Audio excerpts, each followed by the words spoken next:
Mon premier conseil, c'est buvez de l'eau avant et après votre repas. Pourquoi avant? En fait, c'est parce que ça va vous aider à déjà remplir votre estomac. Donc, imaginons, votre estomac est grand comme ça, vous buvez un verre d'eau et du coup, il vous reste plus que ça ici à remplir avec de la nourriture. Vous avez déjà l'impression que vous êtes un peu plus rempli et un peu plus rassasié. Ensuite, après, ça va vous aider à nettoyer et à purifier votre corps et aussi ça vous prépare pour le prochain repas et ça va vous aider à garder l'impression que vous êtes rassasié, que vous n'avez pas faim, même si jamais vous avez fini de manger il y a une heure. Mon deuxième conseil, c'est manger de la nourriture qui vous tient au corps et qui vous remplit. Qu'est-ce que je suis en train de dire? Je suis en train de dire les salades et les soupes et les pommes et les fruits, c'est bien, vous devez en manger, j'en mange énormément, mais pas que ça. Si jamais vous allez manger une salade, ça va vous remplir pendant, allez, 1 heure, 30 minutes, 1 heure on va dire, et dans 1 heure et demie, vous avez encore faim. Du coup, on a tendance à craquer pour manger quelque chose d'un peu plus riche, d'un peu plus gras, ou même des friandises ou quelque chose d'autre qui n'est pas bon. Du coup, mon conseil à moi, c'est d'opter pour quelque chose de plus remplissant, genre lentilles, genre quinoa, tout ce qui est en fait graines va vraiment vous aider à rester donc rassasié pendant très longtemps. C'est bourré de protéines, donc ça ne va pas se transformer en graisse mais en énergie et ça va vraiment vous tenir au corps. Moi, si jamais je mange donc une salade de quinoa ou quelque chose comme ça, je reste rassasiée de 11h30 donc jusqu'à les 17, 18, même des fois 19h. Et je ne suis pas en train de plaisanter. La semaine prochaine, je vais vous montrer une recette que je fais donc avec du quinoa qui est super bon. Et donc, on verra ça la semaine prochaine, lundi prochain. Ensuite, pour tout ce qui est viande, faites attention à la façon que vous cuisez et que vous préparez votre viande.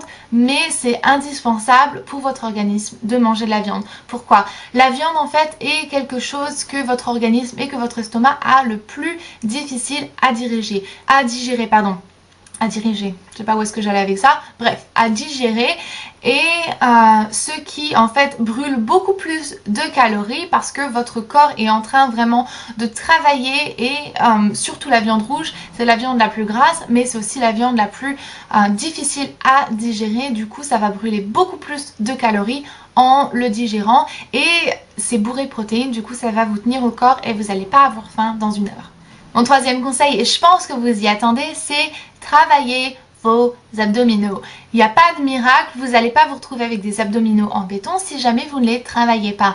Donc, dans la vidéo de la semaine prochaine, je vais vous montrer aussi donc moi qu'est-ce que je fais donc pour travailler mon ventre, mes abdominaux, pour renforcer mes abdominaux et un peu en fait ma routine fitness, qu'est-ce que je fais pour rester en forme.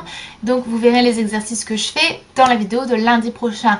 Quatrième point, et il est un petit peu en parallèle avec le troisième, c'est rentrer votre ventre. Serrez vos abdominaux et rentrez votre ventre au lieu de laisser en fait votre ventre couler comme ça. Vous voulez en fait avoir l'impression que votre ventre est beaucoup plus plat, vous voulez donner l'impression qu'il est beaucoup plus plat et vous voulez pas voir la petite boule, la petite poche que vous avez donc sous le t-shirt. Donc rentrez votre ventre, inspirez, rentrez-le et en fait restez comme ça toute la journée. Le fait que vous êtes en train de rentrer votre ventre, ça compresse vos abdominaux et ça les fait travailler pendant toute la journée en faisant presque rien en fait, donc juste les rentrer. Donc au lieu de laisser tout ça pendre comme ça, rentrez tout ça et marchez fièrement parce que ça va vous donner aussi l'impression que votre ventre est beaucoup plus plat et ça travaille vos abdominaux sans effort presque. Mon cinquième conseil, c'est ne pas manger avant d'aller dormir et se donner un espace de temps de 2 à 3 heures avant d'aller dormir si jamais vous venez de manger parce qu'en fait votre organisme consomme certes des calories mais très peu et quand vous êtes en train de dormir et du coup ce que vous venez de manger va se transformer directement en graisse si jamais vous allez vous coucher juste après. C'est juste le corps, il fonctionne comme ça se stocke comme ça. Je ne suis pas docteur donc je ne vais pas rentrer dans le détail.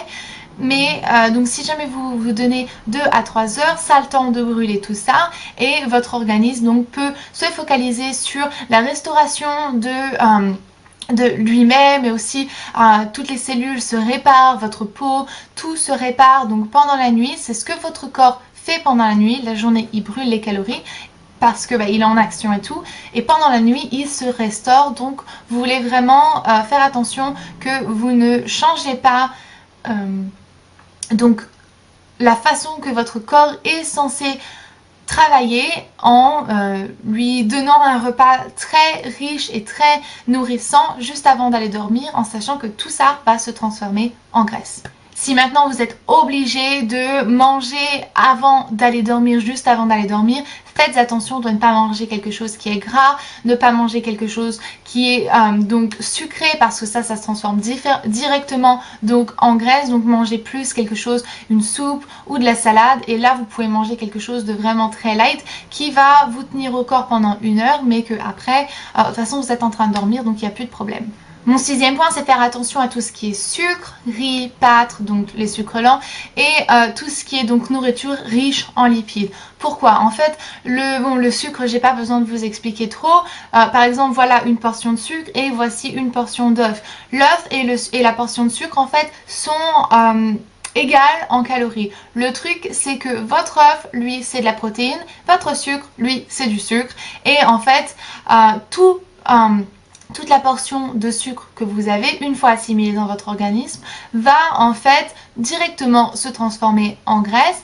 Quant à votre œuf, qui est de la protéine, va se transformer directement en énergie. Donc vous voulez privilégier tout ce qui est plus énergie que sucre lent. Pour les pâtes et le riz, c'est à peu près le même système, c'est des sucres lents, donc ça fait à peu près la même chose que le sucre en lui-même. Pareil pour le pain, donc essayez de privilégier quelque chose qui est plus comme du pain, le pain complet, le pain gris, au lieu du pain blanc, qui est donc lui beaucoup plus riche en sucre et qui va vous donner l'impression que vous êtes rempli pendant 1 heure. Quant au pain gris et au pain complet, ça va vraiment vous remplir pendant beaucoup plus longtemps, et aussi c'est mieux pour votre organisme, c'est beaucoup moins riche.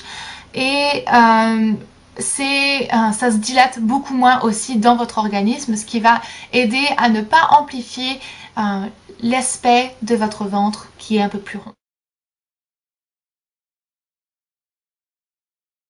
Et donc pour la nourriture riche en lipides, j'ai pas besoin de vous clarifier les choses. Faites attention à tout ce qui est chips, tout ce qui est frit, tout ce qui est donc un peu plus gras, tous les trucs comme les donuts, tous les trucs comme ça. C'est pas nécessairement bon pour vous, parce que c'est plein de graisse, et ça, si jamais c'est de la graisse, ça va automatiquement se transformer en graisse.